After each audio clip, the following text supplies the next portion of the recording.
नमस्कार दोस्तों, स्वागत है आप सबका हमारे यूट्यूब चैनल न्यू दृष्टि आईएएस में।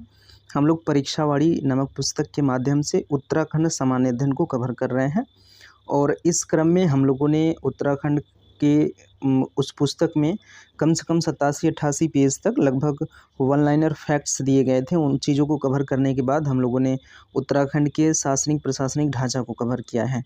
उसके बाद अब हम लोगों का स्टार्ट हो रहा है उत्तराखंड का इतिहास। उत्तराखंड के संदर्भ में उत्तराखंड के इतिहास को हम लोग कवर करेंगे। इसमें भी प्राचीन इतिहास, मध्यकालीन इतिहास और आधुनिक इतिहास को कवर करने के बाद आगे हम लोग बढ़ेंगे। जो भी लेसन होगा इसके बाद उसमें पुस्तक में, उसको लेकर हम लोग आगे बढ़ेंगे। तो इस तरह से चीज़ें हम लोग कवर करते हुए चलेंगे। और इस समय हम लोग क्या कर रहे हैं कि 3-4 जैसे ये यूपी उत्तराखंड स्पेशल है, हम लोग इसी के साथ साथ इस चैनल पे बिहार स्पेशल और उत्तर प्रदेश स्पेशल को भी कवर कर रहे हैं। और उन सभी विषयों को भी इसी तरह से हाथ से लिखे शॉर्ट्स नोट्स के माध्यम से कवर किया जाएगा और इस नोट्स में सिर्फ़ और सिर्फ महत्वपूर्ण चीज़ें शामिल की जाएंगी। तो याद रखिएगा, एक भी पॉइंट जो भी इस नोट्स में लिखा गया है उस नोट का एक भी पॉइंट अनइम्पोर्टेंट नहीं है। सभी के सभी very very very important points हैं, याद रखिएगा। तो चलिए शुरू करते हैं हम लोग आज का अपना यह वीडियो। हम लोग प्रागैतिहासिक काल से स्टार्ट करेंगे। जैसा कि हम लोग ये पढ़ चुके हैं इतिहास के बारे में, अगर तो हम जानते होंगे प्रागैतिहासिक काल का अर्थ होता है, एक का अर्थ जो होता है वो ऐसा कालखंड होता है जिसमें कि सिर्फ और सिर्फ पुरातात्विक स्रोत उपलब्ध होते हैं उस कालखंड की जानकारी के लिए। साहित्यिक स्रोत बिल्कुल भी उपलब्ध नहीं होते हैं। तो ये होता है प्रागैतिहासिक काल का अर्थ। प्रागैतिहासिक काल के अंतर्गत पाषाण काल को रखा जाता है। पाषाण काल में तीनों पाषाण काल को रखा जाता है। पूरा पाषाण काल, मध्य पाषाण काल और नव पाषाण काल, तीनों को रखा जाता है। उसके बाद जो सबसे पहला कालखंड है उसको अगर हम लोग एक पेज पे देख लें अगर, तो जो सबसे पहला कालखंड है, पहले तो 3 भागों में बांटा गया है। प्रागैतिहासिक काल को 3 भागों में देख सकते हैं। पूरा पाषाण काल को देख सकते हैं। दूसरा हम लोग देख सकते हैं मध्य पाषाण काल और तीसरा हम लोग देख सकते हैं नव पाषाण काल। तो इस प्रकार से हम लोग प्रागैतिहासिक कालखंड का विभाजन देख सकते हैं। और उसी क्रम में हम देखेंगे, आगे बढ़ेंगे तो पूरा पाषाण काल को पुनः 3 भागों में बांटा जाता है। इसको कहा जाता है, पहला वाला जो है पूरा पाषाण काल के अंतर्गत पहला जो है उसको निम्न पूरा पाषाण काल कहा जाता है। निम्न पूरा पाषाण काल। और जो दूसरा है उसको कहा जाता है मध्य पूरा पाषाण काल। मध्य पूरा पाषाण काल। और जो तीसरा है उसको कहा जाता है उच्च पूरा पाषाण काल। उच्च पूरा पाषाण काल इसको कहा जाता है। तो इस प्रकार से विभाजन किया जाता है।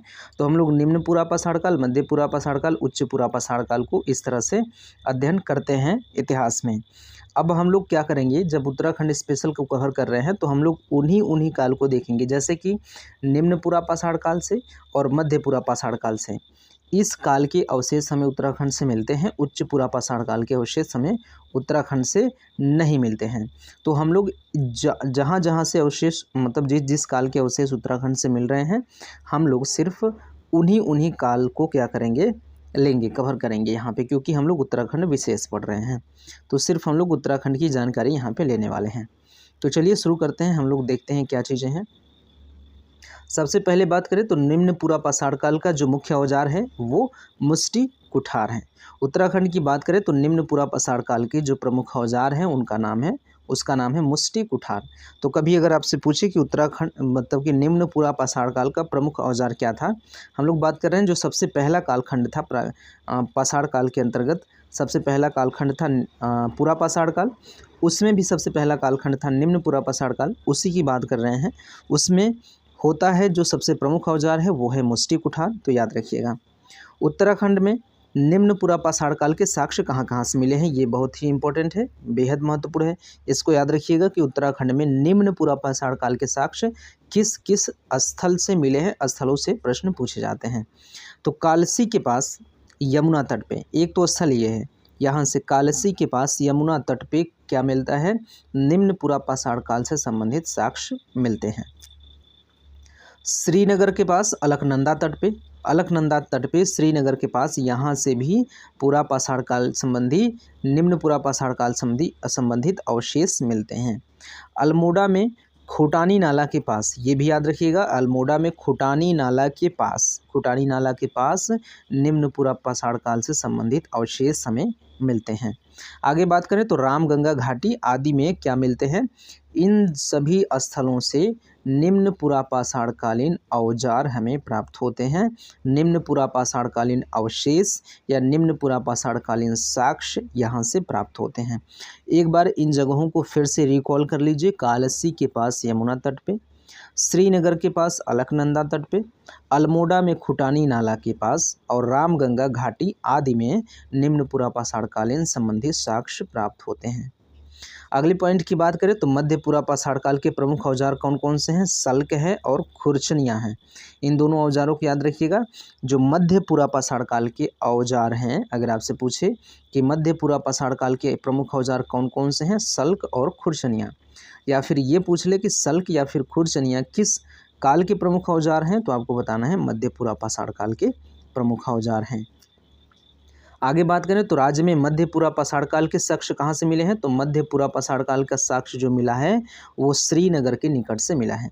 श्रीनगर के पास से मध्य पुरापाषाण काल के औजार मिले हैं।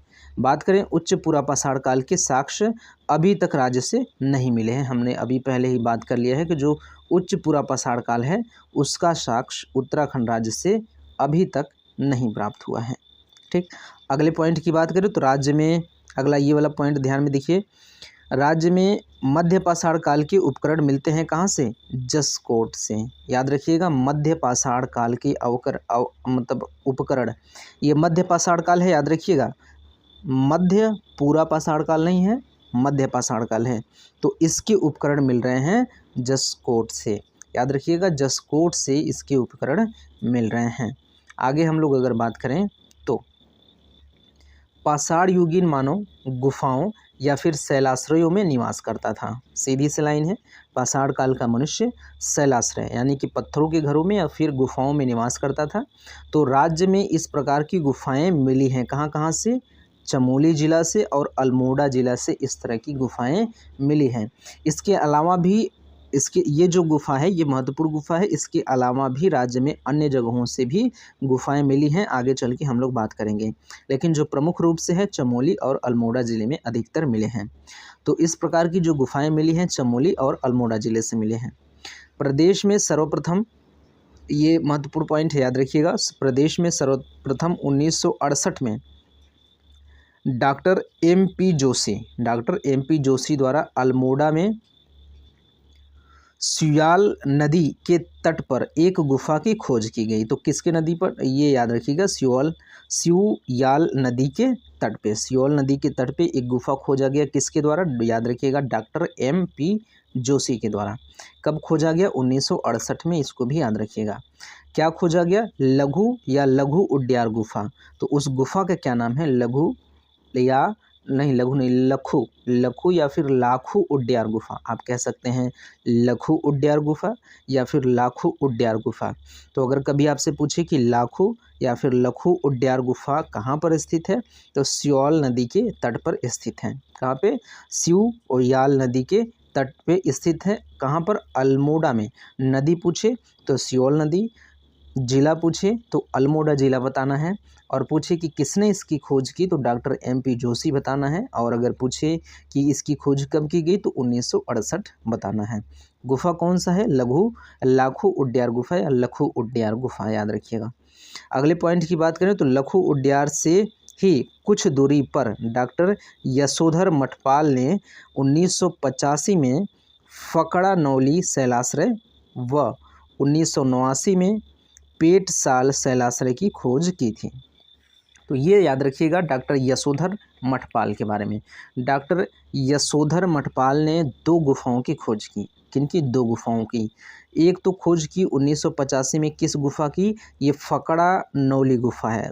फकड़ा नौली, गुफा का मतलब आप शैलाश्रय का मतलब गुफा से समझिए, ये फकड़ा नौली याद रखिएगा। अगर आपसे पूछे कि फकड़ा नौली गुफा की खोज किसने की थी, तो डॉक्टर यशोधर मठपाल ने। इसका अगर डेट पूछे तो 1985 में इसकी खोज की गई थी। दूसरे गुफा की खोज इन्होंने किया था डॉक्टर मठपाल ने ही 1989 में। 85 के बाद 4 साल बाद 1989 में इन्होंने पेटसाल शैलाश्रय मतलब पेटसाल गुफा की खोज की। किसकी? पेटसाल की गुफा की खोज की। तो इन दोनों गुफाओं, फकड़ा नौली गुफा और पेटसाल गुफा की खोज किसने की थी? वो डॉक्टर यशोधर मठपाल ने की है। फकड़ा नौली गुफा की खोज 1985 में की गई है और पेटसाल शैलाश्रय की खोज की गई है 1989 में। इन दोनों शैलाश्रयों के चित्र नष्ट हो चुके हैं, ये चीज़ याद रखिएगा। अब और अगर लघु या लाखू उड्डयन गुफा के बारे में और कुछ चीज़ें अगर हम लोग बात करना चाहें तो हम कह सकते हैं कि यहाँ पे जो लाखू उड्डयन गुफा है, यहाँ पे हम लोग बात कर रहे हैं कुछ चीज़ें लाखू उड्डयन गुफा के बारे में। तो लाखू उड्डयन जो गुफा है, यहाँ पे सामूहिक नृत्य करते हुए आदमियों के 2 समूह मिले हैं। मतलब कि एक ऐसा चित्र बनाया गया है, समूह मतलब आदमियों नृत्य करते हुए आदमियों का समूह साक्षात नहीं मिला है, हमें वहाँ पे चित्र देखने को मिला है उस गुफा में। कैसा चित्र? कि सामूहिक नृत्य करते हुए आदमियों का 2 समूह मिला है। मतलब एक समूह एक जगह, मतलब 10, 20, 50 लोग, जितने भी लोग हो, 2, 4, 5 लोग एक जगह डांस कर रहे हैं। फिर वैसे ही समूह दूसरी जगह मिला है जहाँ पे डांस हो रहा है, किसके द्वारा? आदमियों के द्वारा। तो ऐसा चित्र मिला है लाखू उड्डयन गुफा से। दूसरी विशेषता इसकी ये है कि शिकार करते हुए आदमियों का एक समूह मिला है। जिस तरह से डांस करते हुए आदमियों का 2 समूह मिला है, उसी प्रकार से यहाँ पे शिकार करते हुए आदमियों का एक समूह मिला है इसी गुफा में। कुछ पक्षियों के चित्र भी अंकन है यहाँ पे गुफा में। इस गुफा की ये 3 विशेषताएं हैं, याद रखिएगा। कुछ पक्षियों के चित्र का भी अंकन है, शिकार करते हुए आदमियों का एक समूह है और सामूहिक नृत्य करते हुए आदमियों का 2 समूह है। तो ये लाखू उड्डयन गुफा में इस तरह का चित्र हमें देखने को मिला है। अगले पॉइंट की बात करें, लाखू उड्डयन से लगभग 500 मीटर की दूरी पर स्थित फकड़ा नैनी के पास चित्रयुक्त 3 शैलाश्रय मिले हैं। यहाँ से 500 मीटर दूर पर स्थित फकड़ा नैनी याद रखिएगा। फकड़ा नैनी से क्या मिले हैं? 3 शैलाश्रय हमें प्राप्त हुए हैं। आगे बात करें तो अल्मोड़ा शहर से लगभग 8 किलोमीटर दूरी पर स्थित फल सीमा के निकट एक चित्रित शैलाश्रय है। कहाँ पे? फल सीमा के निकट, याद रखिएगा। फल सीमा के निकट एक चित्रित शैलाश्रय है। दीना पानी की बात करें तो दीना पानी कहाँ पर है? अल्मोड़ा में। यहाँ से दीना पानी से 3 किलोमीटर की दूरी पर स्थित क्या है? लिवेथाप है।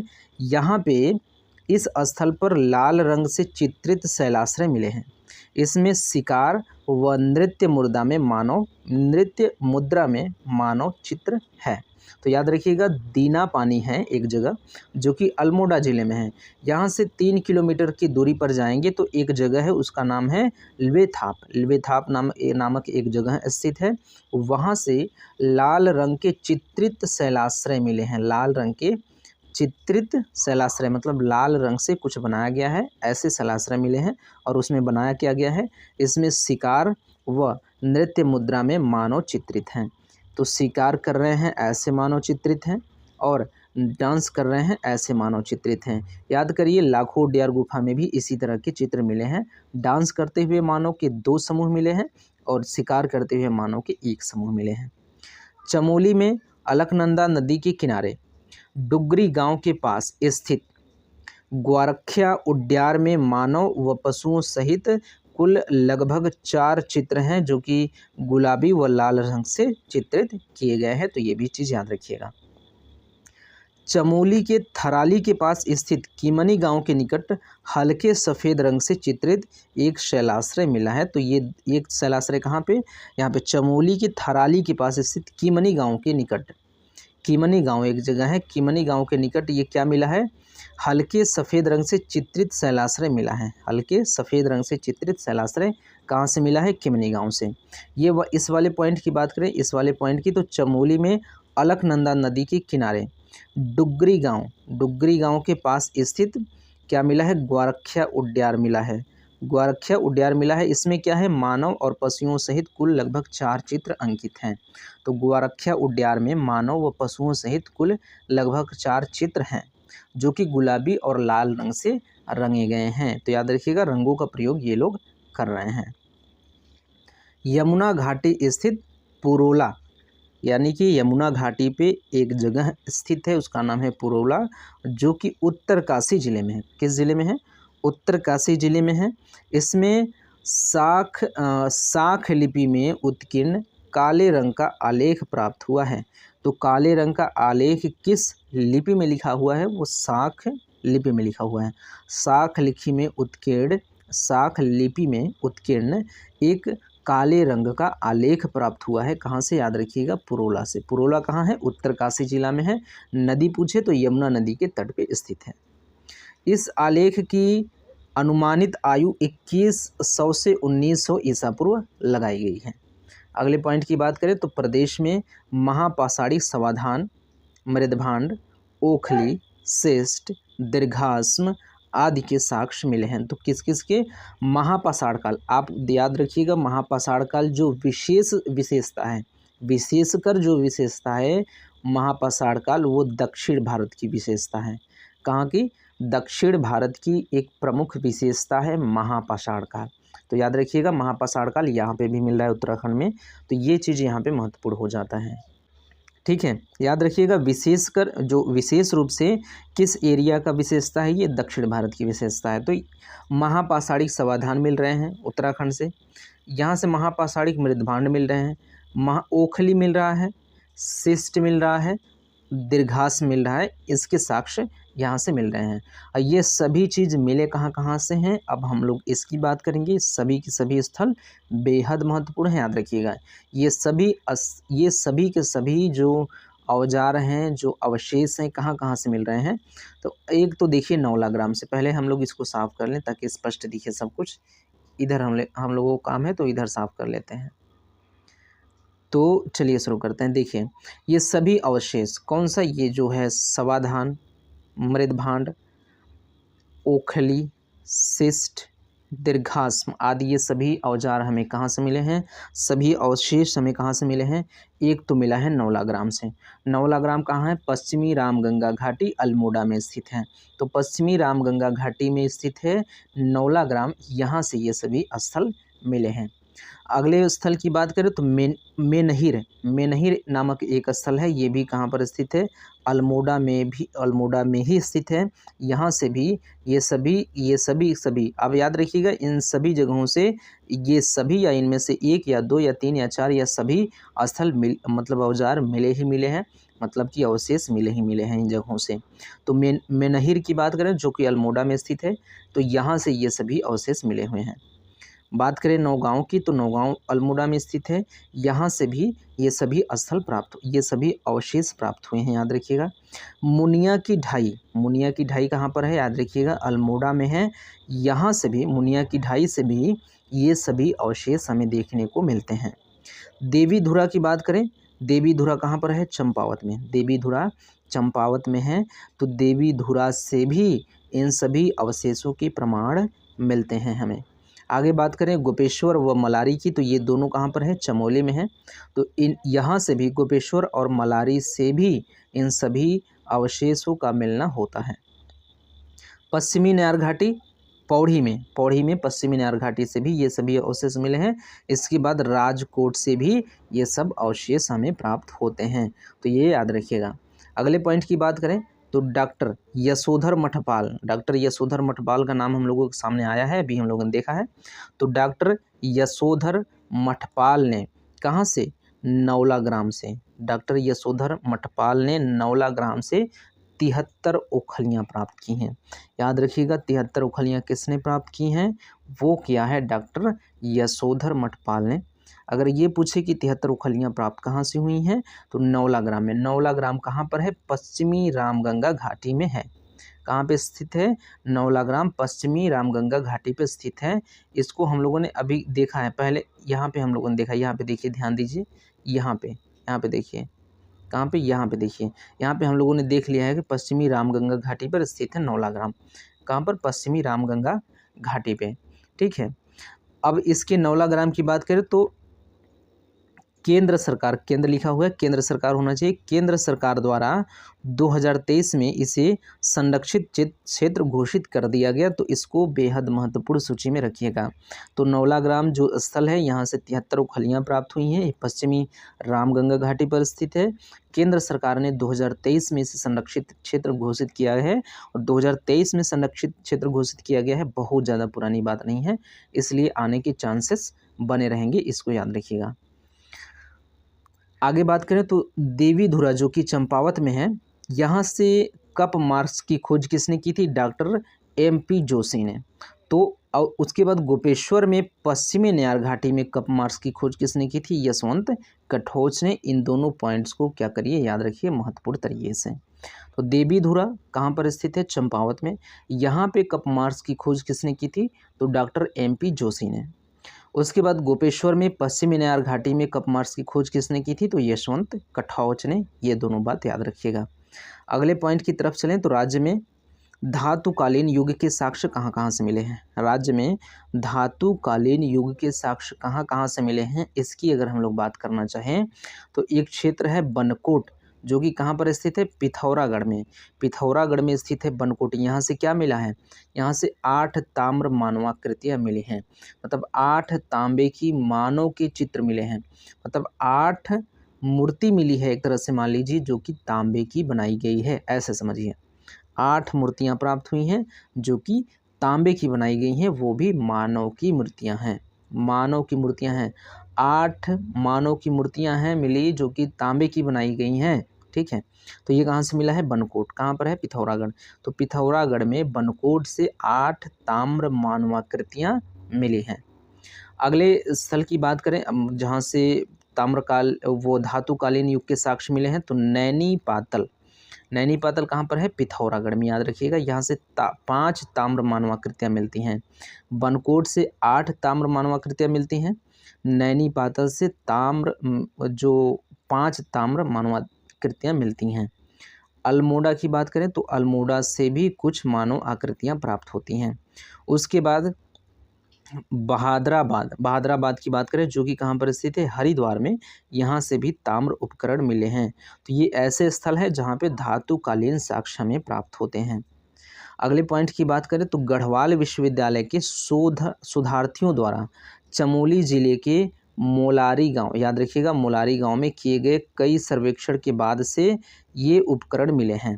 तो कहाँ पे? गढ़वाल विश्वविद्यालय के शोधकर्ताओं द्वारा, शोधकर्ताओं जो गढ़वाल विश्वविद्यालय से रिलेटेड शोधकर्ताएँ हैं, तो उन शोधार्थियों के द्वारा चमोली जिला है, चमोली जिला में एक स्थल है मोलारी गांव। तो यहाँ पे कई बार सर्वेक्षण किया गया है, और कई बार सर्वेक्षण करने के परिणाम स्वरूप कुछ स्थल हमें प्राप्त हुए हैं। उन स्थलों की बात कर रहे हैं हम लोग, मतलब कुछ उपकरण हमें मिले हैं, कुछ उपकरण मिले हैं। उन उपकरणों की बात करें तो उनमें है लौह उपकरण, बेहद महत्वपूर्ण चीज़ें हैं, ये सभी याद रखिएगा। यहाँ से लौह उपकरण मिले हैं। एक वृषभ कंकाल मिला है, मतलब बैल का कंकाल मिला है यहाँ से एक। उसके बाद समाधान के भी साक्ष्य मिले हैं। मानव कंकाल के ऊपर स्वर्ण मुखौटा, सोने का मुखौटा रखा है मानव कंकाल के ऊपर, इसका भी साक्ष्य मिला है। एक कांसे का कटोरा मिला है, याद रखिएगा, एक कांसे का कटोरा मिला है। फिर 10 मिट्टी के पात्र मिले हैं, मिट्टी के बर्तन मिले हैं 10 ठो यहाँ से। कुछ हत्थे युक्त काले चित्रित धूसर मृदभांड में मिले हैं, तो काले चित्रित धूसर मृदभांड में मिले हैं मोलारी गांव से। तो ये याद रखिएगा, ये किससे संबंधित था? ये प्रागैतिहासिक काल से संबंधित पॉइंट्स थे। इसके बाद हम लोग आगे बढ़ेंगे तो आद्य ऐतिहासिक काल के बारे में बढ़ेंगे। और आद्य ऐतिहासिक काल का मतलब ये होता है कि जहाँ से वहाँ का लिखित साक्ष्य हमें प्राप्त है, साहित्यिक स्रोत यानी कि हमें प्राप्त है वहाँ से, और हमें पुरातात्विक स्रोत भी प्राप्त हैं, लेकिन हम लोग वहाँ के लिपि को नहीं पढ़ पाने की वजह से नहीं पढ़ पाए हैं। इसकी वजह से जो उस कालखंड के जानकारी के लिए प्रयोग होता है वो सिर्फ पुरातात्विक स्रोत ही प्रयोग होता है। चूँकि हम साहित्यिक स्रोत पढ़ नहीं पाए हैं इसलिए उसका प्रयोग नहीं हो पाता है, इसलिए उसको आद्य ऐतिहासिक काल के अंतर्गत रखा जाता है। इसके अंतर्गत सिंधु घाटी सभ्यता, कभी कभार वैदिक काल को भी रखा जाता है, लेकिन वैदिक काल के साक्ष्य हम पढ़ चुके हैं, इसलिए वैदिक काल को इसमें रखना ठीक नहीं है। ठीक है, तो अगले वीडियो में हम लोग देखते हैं उत्तराखंड से संबंधित मतलब पाषाण सिंधु घाटी सभ्यता से संबंधित उत्तराखंड में कौन कौन से स्थल मिलते हैं। उसके बाद आगे बढ़ेंगे हम लोग इसके वैदिक काल की तरफ। तो इसी तरह से हम लोग कंप्लीट करेंगे पूरे के पूरे उत्तराखंड के इतिहास को, इसी तरह से शॉर्ट नोट्स के माध्यम से महत्वपूर्ण पॉइंट्स को कवर करते हुए। तो बने रहिए हमारे इस चैनल पे, इस वीडियोज़ में बने रहिए, इस श्रृंखला में बने रहिए और फिर मिलते हैं अगले वीडियो में। तब तक के लिए धन्यवाद। Thanks for watching this video.